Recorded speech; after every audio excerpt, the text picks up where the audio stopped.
புராதன வனேஸ்வரர் திருக்கோயில் என்பது 23 ஆண்டுகளுக்கு முன்பு குடமுழுக்கு நடைபெற்ற ஒரு திருக்கோயிலாகும்.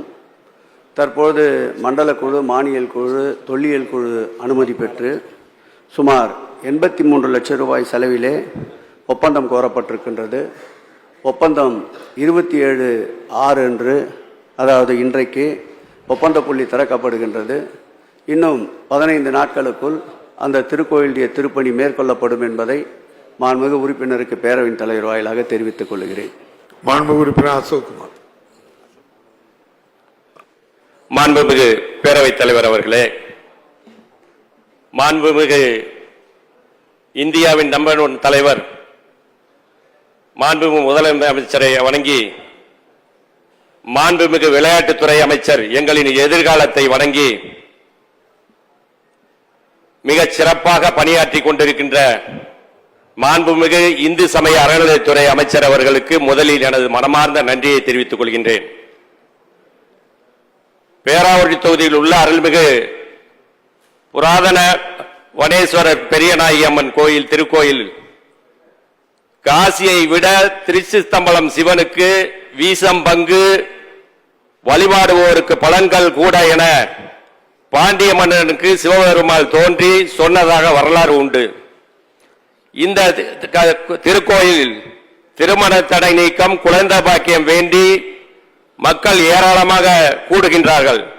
எனவே திருப்பணிக்கு நீங்கள் மிக சிறப்பாக ஒரு 83 லட்சம் ரூபாய் வழங்கியதற்கு மீண்டும் நன்றியை தெரிவித்துக் கொண்டு இதற்கு ஒரு திருமண மண்டபம் வழங்குமாறு அன்புடன் கேட்டுக்கொள்கின்றேன்.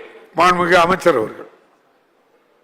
மாண்புமிகு பேரவைத் தலைவர் அவர்களே, திருமண மண்டபங்களை பொறுத்தளவில் அங்கு பக்தர்களுடைய பயன்பாடு, அதேபோல் திருமணத்திற்கு ஏற்ற ஸ்தலங்களாக இருக்கின்ற வகை இடங்களில் மாண்புமிகு தமிழக முதல்வர் உத்தரவின்படி இதுவரையில் இந்த ஆட்சி பொறுப்பேற்ற பிறகு 97 திருமண மண்டபங்கள் சுமார் 350 கோடி ரூபாய் செலவிலே பணிகள் மேற்கொள்ளப்பட்டு வருகின்றன.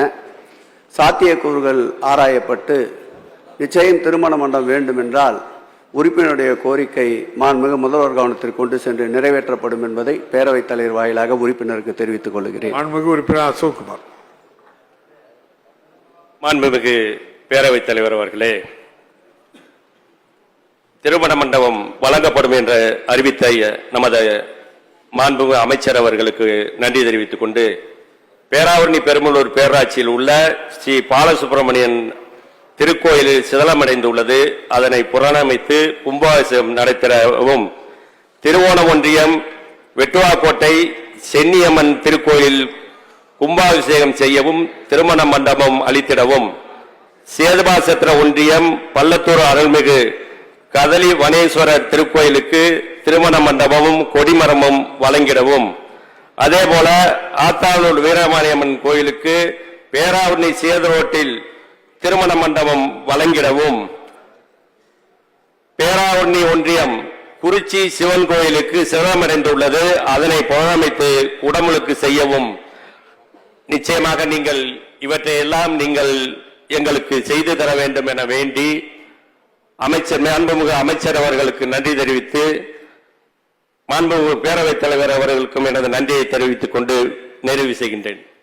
மாண்புமிகு அமைச்சர் மிகு பேரவைத் தலைவர் அவர்களே, அவர் கோரிய கதலிவனேஸ்வரர் திருக்கோயிலும் வீரமாகாளியம்மன் திருக்கோயிலும், அதேபோல் அவர் கோரிக்கை வைத்த சென்னியம்மன் திருக்கோயிலும் கதலீஸ்வரர் திருக்கோயில் ஆகிய 5 திருக்கோயில்களும் திருப்பணிகள் மேற்கொள்ளப்படும்.